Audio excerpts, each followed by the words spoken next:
Welcome to our daily classes. Our A channel to education related বিভিন্ন ধৰণৰ বিষয়সমূহ আলোচনা কৰা হ'ব যেনেকৈ UGC NEET 2025 most important question Assam government job ADRE 3.0 Assam TET DME SLAT UGC NET আৰু বিভিন্ন ধৰণৰ competitive exam question answer আজিৰ এই ভিডিঅ'টোত অসমৰ বিভিন্ন উপাধিৰে জনাজাত অসমীয়া সাহিত্যিকসকলৰ কেইটামান question answer লৈ আহিছো question number 1 অসমৰ অগ্নিকবি বুলি কাক কোৱা হয় উত্তৰ হৈছে কমলাকান্ত ভট্টাচাৰ্য অসমীয়া সাহিত্য সৰস্বতী বুলি কোনগৰাকী ব্যক্তিক কোৱা হয় ডক্টৰ নিৰ্মল প্ৰভা বৰদলৈক অসমীয়া সাহিত্যৰ সৰস্বতী বুলি কোৱা হয় প্ৰেম আৰু ৰদালিৰ কবি বুলি কাক কোৱা হয় উত্তৰ হীৰেন ভট্টাচাৰ্য অসমৰ সংগীত সম্ৰাট কোন নিশ্চয় আপোনালোকে জানে কোন হ'ব পাৰে অসমৰ সংগীত সম্ৰাট হৈছে ডক্টৰ ভূপেন হাজৰিকাদেৱ নেক্সট কুৱেশ্যন আহিলে বকুল বনৰ কবি কোন অসমৰ অসমীয়া সাহিত্য জগতৰ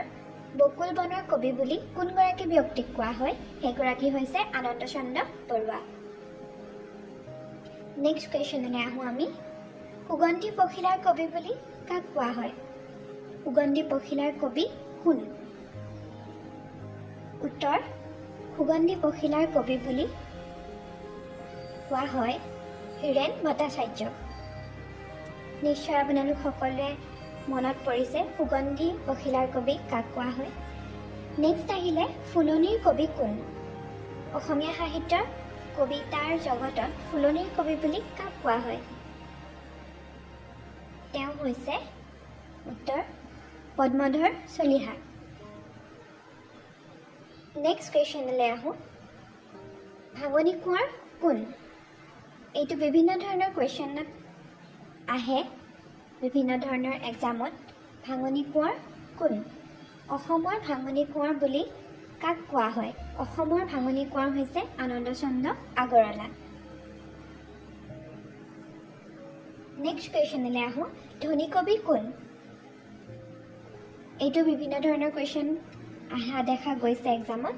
বিনন্দ চন্দ্ৰ বৰুৱা একেবাৰে শেষৰটো কুৱেশ্যন আহিলে পাপৰি কবি কাক জনা যায় পাপৰি কবি বুলি কাক জনা যায় পাপৰি কবি বুলি গণেশ গগৈক জনা যায় একেবাৰে শেষত এটা কুৱেশ্যন দিওঁ আপোনালোকে এই কুৱেশ্যনটো নিজে চাই কমেণ্টত উত্তৰটো দিব বুলি আশা ৰাখিলোঁ উত্তৰটো নেক্সট ভিডিঅ'ত মই দিম কিন্তু আপোনালোকে কমেণ্টত জনাব যদিহে জানে প্ৰশ্নটো হৈছে নাট্যপ্ৰভাকৰ উপাধিৰে জনাজাত অসমীয়া সাহিত্যিকগৰাকী কোন আজিলৈ ভিডিঅ'টো ইমানতে সমাপ্ত কৰিছোঁ যদিহে উত্তৰটো জানে আপোনালোকে কমেণ্ট বক্সত জনাব